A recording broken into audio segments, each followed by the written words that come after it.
Listen, this was a critical win for our team for a number of different reasons. To be able to go to Houston against an opponent that we highly respected, that's been making a lot of noise around this league from last year going into this year. To be down by the number of points we were down, to come back after halftime and see our team fight, be resilient, and always have the confidence. And this is something I spoke about to you guys last week. Have the confidence that we can win under any circumstances was outstanding. I give a lot of credit to the players on how they operated through that whole situation, and the trust and belief in what we were doing was shown throughout the game.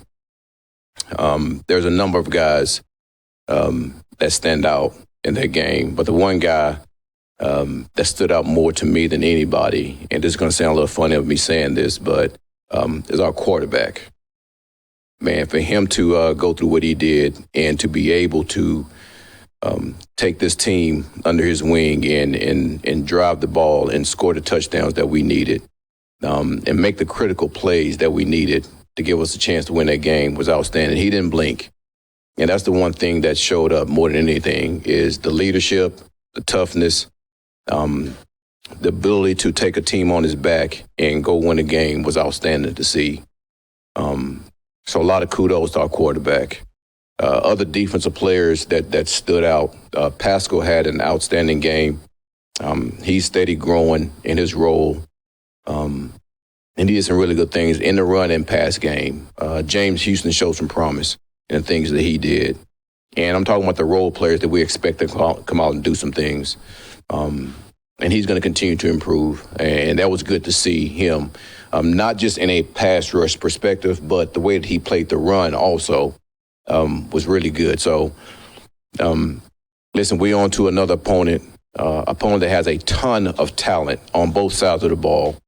And we have a lot of respect for them because we know what they can do. And when you just look at the players that they have, and the way you watch the Philly game, the way they were down 22-0, then boom, they got 16 points, right then to come back, shows what they have. And I'm talking offensively now. They can get themselves back in the game. So, man, we're grinding through what they do on tape. And this is going to be a big week for us as a defense to make sure we're on top of our game plan, to make sure we go out there and do the things we need to do. I want to ask each coordinator this today because you kind of rolled past the halfway point of the season here. What's the area you're most proud of your defense with the way they've handled themselves the first half? And then what's the area where you feel like your group really needs to tighten up here for the stretch run? Listen, our guys have done a good job of understanding the game plan from an overall perspective of, and this is how we want to defend the run. This is how we want to defend the pass. And then taking a lot of things or stats that we really don't care about and understand what we do care about. So, for example, our DBs, they hate the fact that I think it's like 240 yards. But when you look at the things behind that, what's the completion percentage? What's the quarterback rating? Those are the things that are most important, and they've grown in understanding that. And then things that we have to tighten up of, I want to get like right back to where we were when it comes to our run defense. And we started that against Houston, which was really good to see. Listen, our corners are doing a hell of a job understanding what their role is in this defense, and they're going to continue to do that. And listen, they have a ways to go when it comes to the improvement factor in that. And I'm looking forward to that. Same with our two young safeties. But just overall, to answer your question, just to solidify the run defense a lot better than what we've done early in the season. Not saying that we've done a bad job, but I expect a lot more from us. Is Darius in the mix, and what do you think he can provide you on Sunday? Listen, he's a vet. Looking forward to getting him out there. Have a number of things we want to do with him. But man, just going through the walkthrough with him, you can tell that you can tell how excited he is to be a part of this organization. And listen, we're throwing some things at him, and he's not going to pick everything up right away. But there are some situations that we want to make sure that he's on the field to utilize his ability to rush the passer and his ability to play the run. So in our mind, we have some things for him. We're not going to try to overload him, but we're going to push as much on him as we can to get him out there to go play for us. The contributions he has made since Aiden has gone down. Well, listen, it doesn't surprise me at all. I expect those things from him. And for a defensive lineman, sometimes they don't get the credit they deserve for doing the dirty work. And he's been doing that for a while. And I would say this, that's the reason why Jack Campbell has improved with him and DJ Reader, because a lot of those guys, a lot of those times, they're not getting blocked by anybody because of what those guys do. And within our defense, especially when we play in a light box, we expect our D linemen to take two so our linebackers can run. And those guys are two of the best in the league at doing that. And then his ability to rush the pass is starting to show up a little bit. He's always had that ability because of his talent. But you could tell right now that part of his game is really starting to get an uptick. And the tools in his toolbox, he's starting to utilize those a lot more. Sunday night, you look over and you see Zadarius coaching up the young guys. What are my thoughts on that? That's who he is. So this team, we want guys to be themselves. We're as authentic as can be. And that's who he's always been. I mean, just talking to people that's been around him, highly energetic, loves the game, and loves to make sure he impart what he knows to the younger guys. And you really saw that with Pascal for the most part. And I tell you what, you can see Pascal using some of his tricks to go out there and be successful. Listen, this shows why Pascal had a really good game too. And the thing is, he's still a growing player too. So it's good to have that player with us. There you are. What are you doing back there? Daughter forgot to practice. What is the seatbelt game? The seatbelt? Oh, man, this is an old shirt. I think Jerry gave me this shirt back in the day. And listen, you guys might know, I'm not really a clothes guy. So, listen, my wife and daughter does a good job of really picking out my attire. And if it's there, folded up on the chair, I'm putting it on. So it was there, and I put it on. But yeah, I think Jerry gave me this a while ago. Yes, I want to ask you on that. Was the James Houston? Has he turned a corner to be like a contributor for you now? Like you've seen some things out of him in the last couple of weeks that maybe he can keep. Listen, I don't want to say turn the corner, all right, but I will say that you saw the improvement, and I think he got the message of what the expectations of him needs to be, and that has to be on a week-to-week basis. And again, like I said, the pass rush, I know that was going to be there. Man, the way he played the run in this game, like that's what I was excited about for that player, because now it's just going to give him the confidence to go out and do all the things that we know he can do at a better rate. Pascal, do you feel like the increased workload that he's gotten in the wake of the injuries has accelerated his development in any way? Well, listen, I think we all know that it seemed like every year he had this injury that kind of set him back from really developing. And listen, I think with the addition of Davenport, I think with the addition of Z, I always thought with Aiden, like helped him become the player that he is, because what he's done is he's started to understand, like, this is who I am. I'm not Aiden. I'm not Davenport. I'm Pascal, and here's what my strong points are. And that's a beautiful thing to see when a player starts to recognize, like, here's who I am and here's what I'm good at, and I'm going to do that the best I can be. I'm continuing to learn the other things that I want to continue to improve on. He's starting to do that. When you were a player, Yeah. you were surrounded by some of the greatest coaches ever. Yeah. What have you taken from them that has impacted your leadership style, as well as maybe some of the underlying concepts that are part of your defense? I think the number one thing is be yourself. And I think that's one thing I learned as a player from a coach is, like, don't try to be somebody else. Be yourself, well, whoever that may be, because players know a fake when they see one. And when you try to fake your way through this business, you'll get yourself put out of this business really quick, because then the respect factor is gone.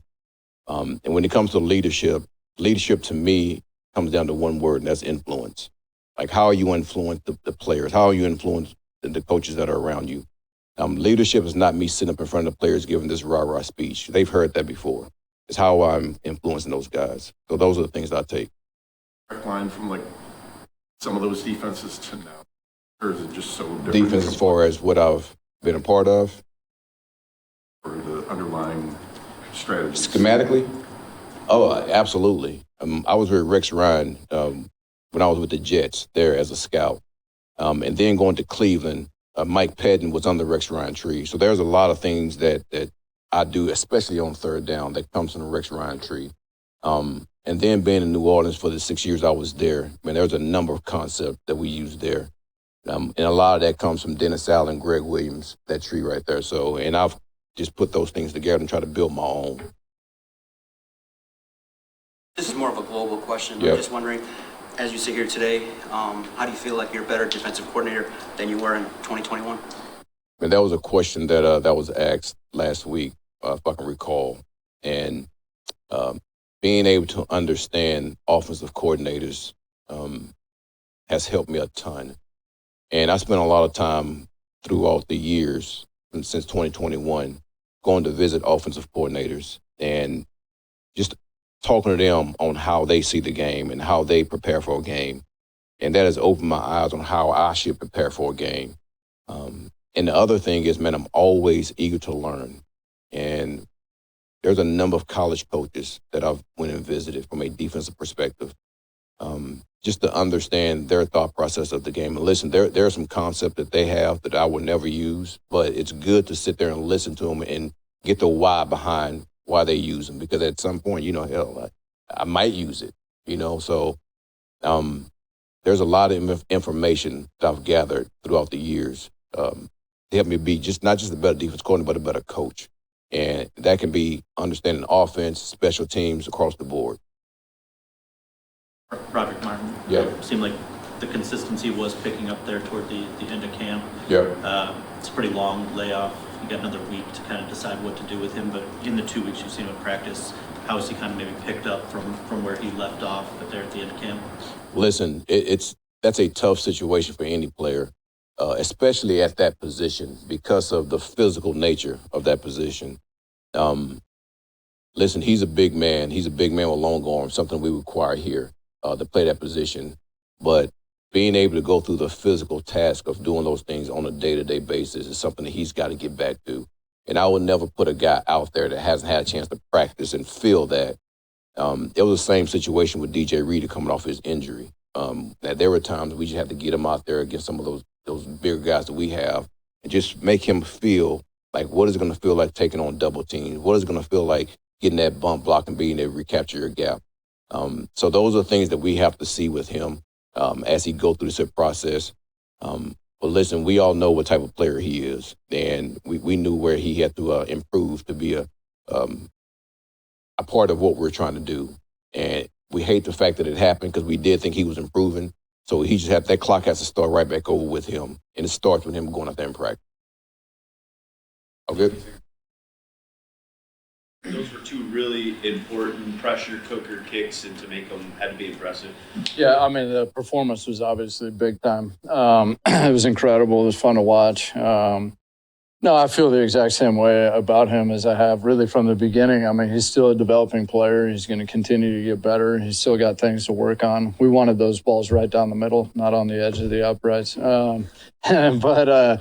No, obviously I'm really super happy for him and proud of him.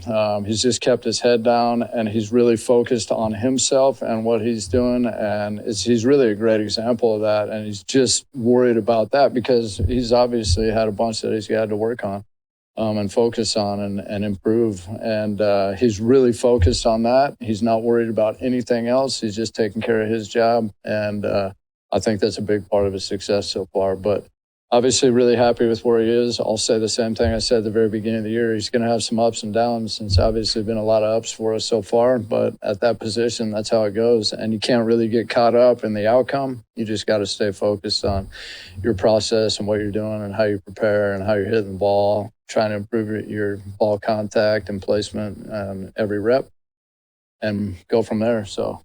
I was on the radio the other day about because he hits the ball so hard, he's so powerful, like his ball's going straight. Can you just explain the kind of the aerodynamics of it, I guess, like, is that? Yeah, well, I think I would just explain it like this. I'm not super smart, but I do think I have like kind of a lot of common sense, which has done okay for me.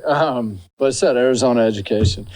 But anyways, I mean, there's some people that are like so brilliant, but it's like, God, I mean, are you serious? You don't get it?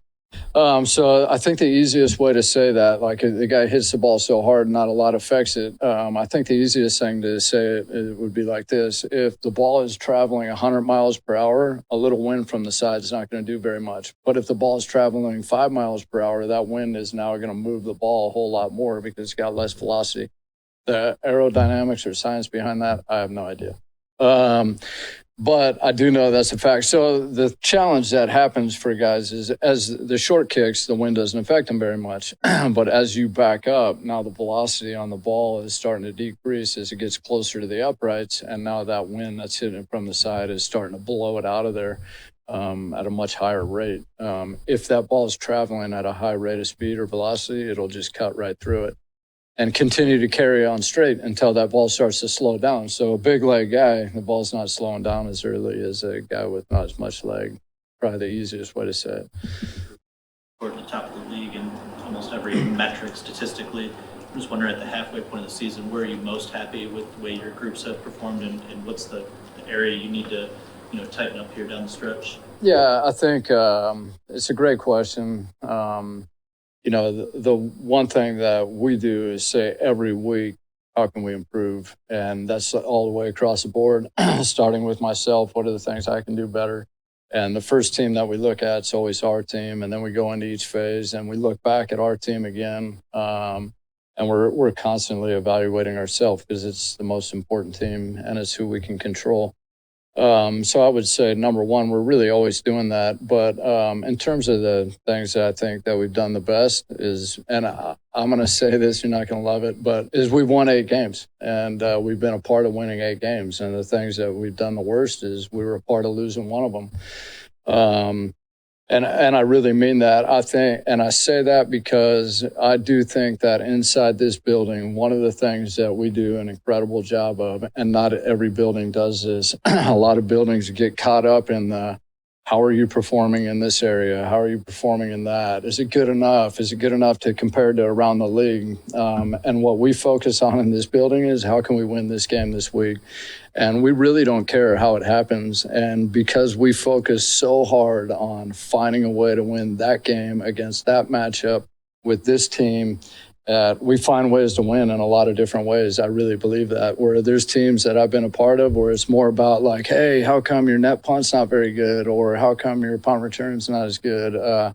Well, maybe it doesn't need to be, or maybe it does need to be, or in this game, maybe we needed to turn on and not the other. And we really focus on how to win one game at a time, any given week, much more so than any place I've ever been. So I would say, like, statistically, I'll give you more on statistics. You're going to give me my filibuster. But so I was in here and somebody asked me, I'm going to go 2 things. I'm going to go DVOA, which is supposedly some statistic or metric that's out there. And somebody said, a guy in this building said, hey, did you see where you are on the DVOA? And I said, no, like, number one, I don't know what you're talking about, but number 2, whatever. So then he said, type it in the computer. So we pulled it up, we looked at it, and it's got, ranks each team on offense, defense, special teams. And then I'm reading like, well, how do they come up with this? Number one, who is it and how do they come up with it? Like, kind of, can you trust what you're reading? Not that that's a hot topic right now or anything. But so anyways, I'm like, okay, well, yeah, can I trust what I'm reading? So I look at it and I read, number one is proprietary. So they can't really tell you how they're getting what they get. That's not great. Number 2, then you start reading on special teams, like how is your score influenced or whatever. Well, in the return game, it's influenced by return yards. Well, return yards mean very little to me. I've shared that with you guys in the past. If they punt the ball 30 yards and we return it for none, they had a 30-yard net. If they punt the ball 60 and we return it 10, they had a 50-yard net. But my return yards are better on this DVOA statistic or whatever, which really doesn't make our team better. So I would say the challenge, though, is people like listen to this stuff inside the buildings, instead of asking people who might really know. there's buildings out there that get involved with that stuff. Which is crazy. Okay, so then I'm going to go to the next one. So the next one is PFF. And I got two great stories for you on PFF, and it's the PFF grades. And this came up this week again because somebody in the building came to me and said, hey, there's this player, he's playing really well for you guys. And I'm like, who said that? And they said, well, the PFF. And I was like, okay, well, here's two stories for you on PFF. Number one is I get on the plane. I think I was going to the combine. This is years ago. And I sit down, and this guy sitting next to me says, hey, are you, a coach for what I think I was Philly at the time? I'm like, yeah. And he's like, oh, I'm a grader for PFF. And I was like, okay, he's a young guy. I'm like, tell me about yourself. Like, the guy had never coached football, never played football. Like, he's grading our players on who played good and who played bad. So I'm like, wow. All right. So the PFF grade, like, okay. Well, then the next story on that is we were playing a game at the Giants, and the special teams coach at the time, or assistant there at the time, was a good friend of mine. He came up to me before the game, and he said, hey, man, just so you know, like, this player, I can't say his name. He's actually in the media nowadays. But he said this player, he's like the best rated frontline blocker on kickoff return in the National Football League. And I was like, who said that? And he's like, PFF. And I was like, PFF? I'm like, oh my gosh. I'm like, number one, this guy's like the worst blocker on our team. But number two, we put him on these matchups on the backside of the return every week where he's blocking, like, basically a guy doesn't need to be blocked, but we kind of have to block him just in case. So he wins the matchups. He's got a great PFF grade, and he's really the worst player on our team at this job description, but he's rated the best with PFF. So when those two things came up, DVOA, PFF, what do you got to be great at, all that stuff, we got to be great at winning football games. And we've done a good job of that, but we got our hands full, man. It's not going to get easier. No idea what I was going to get there. What's that? No idea what I was going to get there, apparently. You got it all. Yeah. Yeah, man, it's easy. You get me going. I don't know. I stay away from all that. It doesn't matter. So it's the same thing as it was like, they said, the league went over the tape. A guy comes in my office every week, says, do you have any plays you want to turn in for, like, penalties against the other team that should have been called? I always say no, he's like, why not? I'm like, well, it doesn't matter, they come back and they say the day after that, yeah, it should have been a block in the back. Oh, well, doesn't do me any good, so whatever. Like, I don't really care. Development of your own special teams metric coming along?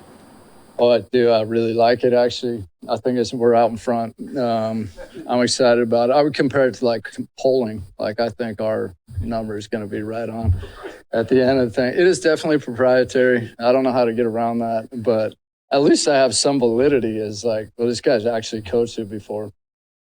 Baki, just one thing, Baki. PFF grade. No, I will say, if PFF has him high, then they did a good job because he has played at a high level, and really, I thought he had a very good game. We didn't punt the ball very well in the game. That was disappointing early on. Mishit the first two punts. It really put the coverage in a stressful position. I thought those guys did a great job, and obviously Fox, he's been one of our best players for us since I've been here. So.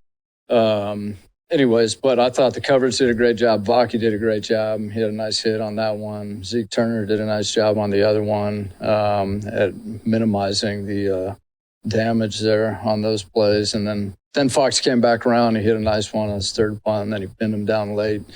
I think the best thing for us in that game was, if we're going to talk about the game, was, it didn't go well really for us as a team for a while, or it wasn't looking great.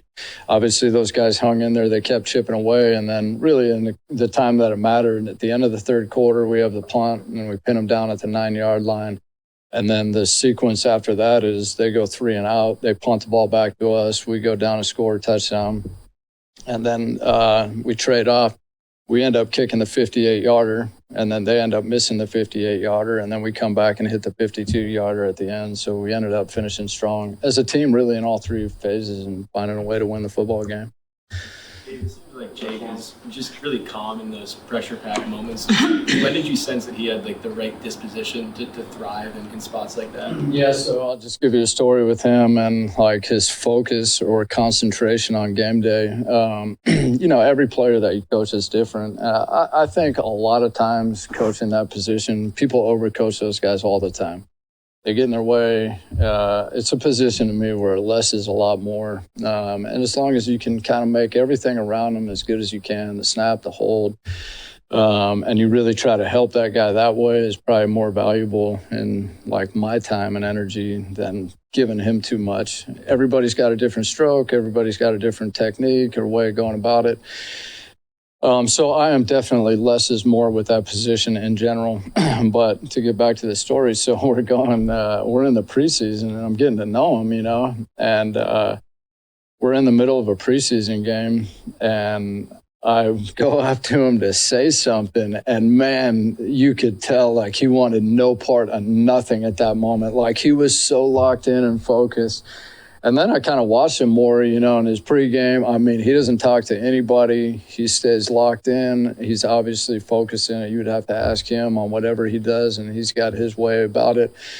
But the truth is, for me, on game day, I stay away from him. I watch him in the warm-ups. If there's any pointers to give at that time or just very subtle things that I think might help, then I'll say it. If not, I'll let him go. I'll stay working on all the guys around him.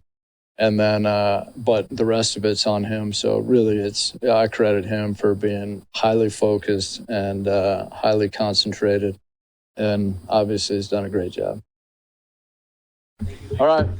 How are we doing? Good. How about that defense and special teams, huh? I'm both cooking right now. Obviously that game last week, we didn't start the way we wanted to. The first half was some of the poorest football we've probably played in the last 2.5 years. And fortunately, at halftime, we got our act together. We still had a couple turnovers there in the second half, but our guys were playing harder. And certainly in the fourth quarter, we did what we needed to do to win that football game. So that was good to see. That was a different type of game. We hadn't seen that from the 2024 Detroit Lions yet, that much adversity, particularly early in the game, and to be able to overcome that was pretty promising for what could unfold down the road here. You guys, I guess, had the new exciting primetime games and felt the energy that's come with that. Felt in some way that Houston was experiencing that and played with maybe a different level of intensity and energy coming out defensively for sure. How do you combat that, counter that as a coach when a team an opponent is so amped up like that? Well, I feel like we typically get the opponent's best shot each and every week right now. That's something we learned in training camp. We've talked about it as a unit that, when we faced the Giants, we didn't have maybe our best 2 days in a row there. And so we learned early on that when you come in with that high expectations, there's a little bit of a target on your back and everyone's gonna give you their best. And so that certainly happened on Sunday night, primetime game, like you said. And that's what that defense is really known for as well. It's not a complex scheme necessarily, but they bring it. They showed it on tape, said it. They were a fast, aggressive, physical unit, and they brought that to us there early in the game. There were some things schematically we were hoping to do to slow them down, and probably didn't work as well as we had hoped there. But we found our footing there at halftime, and really proud of how the guys came out at halftime and responded. With Jamal 3 catches for 53 yards, but could you almost argue that was one of his better games, just with the degree of difficulty in some of those catches and the key spots, and how impressed were you with him holding on to some of those and making those big plays, even though they weren't the splash touchdowns, but they were key? Right, we absolutely needed them. I mean, the 1 third down early in the game was, Jared said he put it behind him just a little bit, and he was able to come down with that ball and extend that drive. And then in the fourth quarter there, you saw the one where I don't know if I've seen him make that catch even in practice over the last 2.5 years. So that was certainly encouraging to see. He's really coming on, showing up. When you challenge him on the sideline, he typically responds in a positive way. And we knew, particularly with the turnovers, our margin for error had gone down. And so he needed to make that play for us at that time, and he did. But the level of confidence in him and his hands and his detail continues to rise. One of the first things Aaron said when he came up here was, that the player that impressed him was Jared Goff, and just kind of the way he bounced back from those turnovers to lead you guys at the end. What did you learn about Jared in those situations last week? It's really been the same guy, though. I mean, I spend probably the most time with him than any other player on the roster, so gotten to know him really well. He's had his lumps over the years, and this was another one where it's just a little stumbling block, and he handled it as well as you possibly could imagine. I mean, on the sideline, we're talking through what he's seeing, and he's seeing it all great. And as much as I can, I'm trying to reassure him. It's on me as much as it's anything else, because what we saw on tape and what we said was going to happen didn't quite turn out the way we wanted. And so just telling him that I'm as responsible as he is for those interceptions, and he certainly showed up there. Like I said, in the fourth quarter, he came out and was still firing that ball. A lot of guys would clam up and be afraid to make a mistake, and he did not do that. Out from the game, and obviously you have the perspective of winning, but what do you take away mentally from an opportunity like this, where you do have a lot of tape that you can look at offensively and see what worked, what didn't, more than you've had in previous weeks? Yes. What's the question? How do you mentally process that? Or is it a challenge that you look forward to that's like we have more to work on this week, or does it not feel different than any other week where maybe the offense was more humming? Yeah, no, I think it's business as usual. We've got a process that we trust and we feel good about how we approach each and every week. In general, I would say not just that game, the last 3 weeks, there are things that we haven't been consistent enough with. Going back to the Tennessee game, I mean, I know we scored 50-something points, but that was more gifted to us, I feel like, more than us pulling our own weight. Same thing with Green Bay. We played half a game really well, and we didn't finish the second half the way we're capable of. And then certainly last week, we didn't start the game like we wanted to. So we're still fighting to play 60 minutes of consistent football like we're capable of. And we've shown flashes that we can be a dominant unit when we're all executing at a high level and we believe in what we're doing. But we just need to put it together again. That's all. When your defense is making those plays, can you feel the energy tick back up? Is that something that you're? There's no question. I mean, it's year 13. I say this all the time. Year 13, best defense I've ever been around. I mean, it is a comforting thought knowing that we're putting them in some tough spots at times, and they're just powering through. They don't blink an eye. Turnover, poor field position, 3 and out by us. They go out there and they just get us the ball right back right away. And so it's a very comforting thought. And the challenge for us as an offense right now is to pull our weight, because we feel like those 2 other units are doing it on their side of the ball right now. It seems like the players on this team on both sides of the football are really close no matter what position they play. Do you think that has something to it, the fact that it seems like every game there's one unit that has the other one's back, and just playing that complementary football? Yeah, I mean, that's what good teams do, and that's shown up so far this year. Is when one unit is not playing up to snuff, then the other ones pull them on along. So that's why we're 8-1 right now, to be quite frank with you, and that's a good thing. That's what teams that win in the tournament do. Ben, you're always so complimentary of AG, and just there's that best defense you've played with as a coach. He was asked today, how's he a better DC than when he got here, and he talked about just how much he's learned about offensive football, talking to coordinators, presumably you, but others around the country. And I'm just curious, you guys have been together this whole time.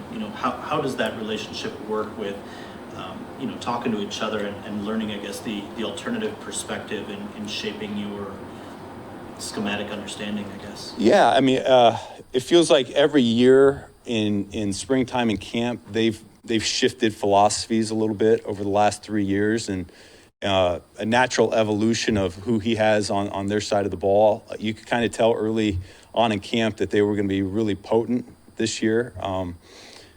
And schematically, I think it's probably less in general first and second down, and even third down. It's more the minutiae of situational football that you learn more from each other than anything else. We sit in these game management meetings with Coach Campbell almost every week and see things from around the league that are going on, and we can kind of spitball back and go, hey, what would we do if we were in this 2-minute drill with this situation? AG, what would you be thinking with your call? Ben, what would you be thinking with your call? So there's a lot of banter back and forth, and I think that's really how you grow as a coach, is get put in those types of spots that if you're not challenging yourself and asking yourself those tough questions, you wouldn't normally get to.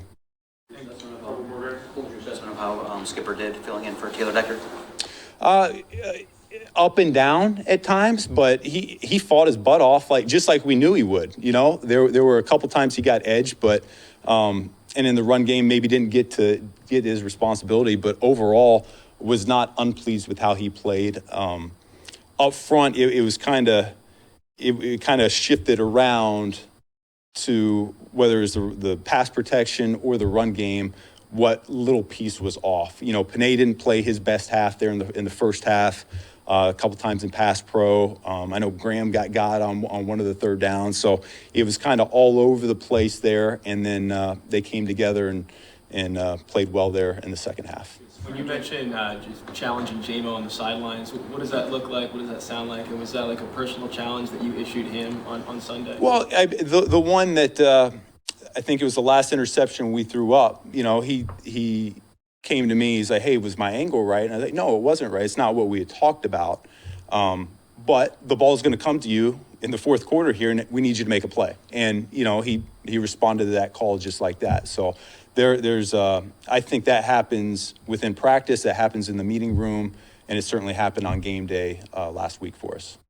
On Jacksonville, you know, their season-long defensive stats aren't that impressive, but they're coming off a pretty strong performance last week.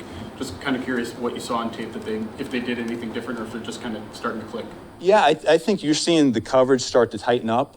This is an aggressive press defense, whether they're in single high or two high. They like to get up in your grill and challenge. They had some coverage breakdowns early in the year. You probably saw it in the Miami game. Miami got half their yardage off of 2 plays.